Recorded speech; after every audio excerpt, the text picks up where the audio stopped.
À la recherche d'une maison, c'est par hasard, en se promenant, que Sylvie et son mari découvrent il y a 22 ans le moulin de la Côte. Coup de foudre immédiat, le couple s'endette pour acheter le bâtiment.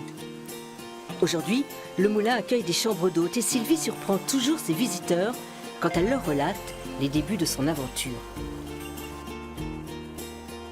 Il était à l'abandon depuis une vingtaine d'années, oublié, cadastré ruine. Et en fait, nous avons même appris que s'il n'avait pas été vendu, il aurait été rasé parce qu'il était dangereux.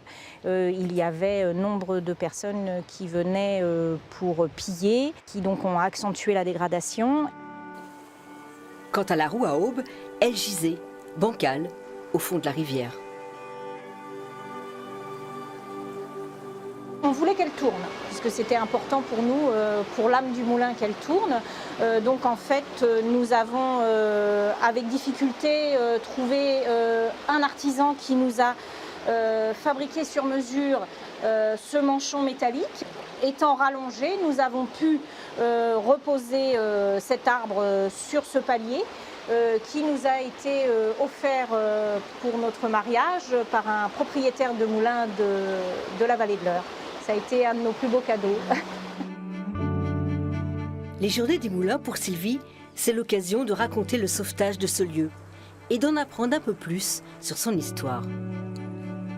Nous avons un des visiteurs qui nous a montré quelque chose de rare qui s'appelle le clou du voyageur, qu'il a reconnu et il nous a dit surtout ne retirez pas ces clous de cette poutre lorsqu'il passait une étape ici, probablement en attendant que leur sac de grains soit écrasé.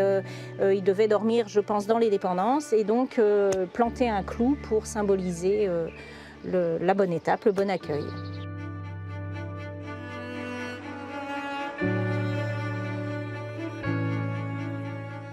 Qu'est-ce qui vous rend le plus fier aujourd'hui?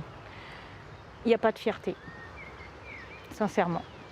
Ça nous paraît naturel. Fierté, c'est un retour sur soi, c'est un ego.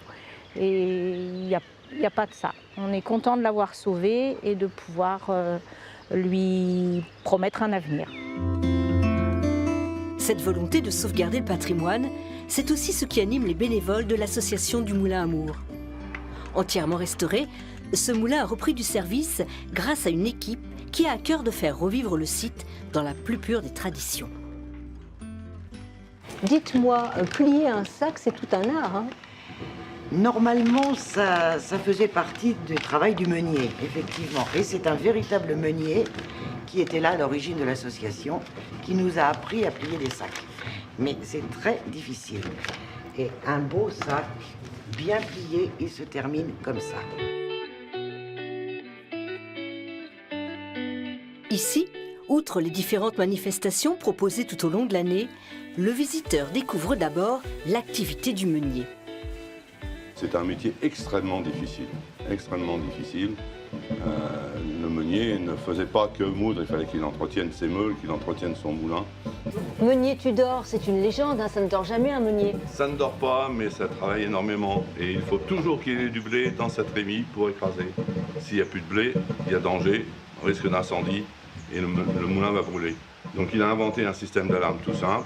S'il n'y a plus de blé dans la trémie, il a mis au fond de la trémie un petit bout de chiffon, comme ceci, et dès qu'il n'y a plus de blé dedans, le chiffon va remonter et va faire sonner la cloche.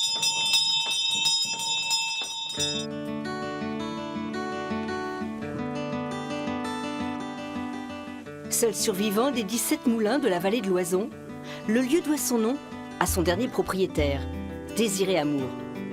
Désormais, le meunier peut enfin dormir sur ses deux oreilles. Le moulin est définitivement sauvé et la roue n'a pas fini de tourner.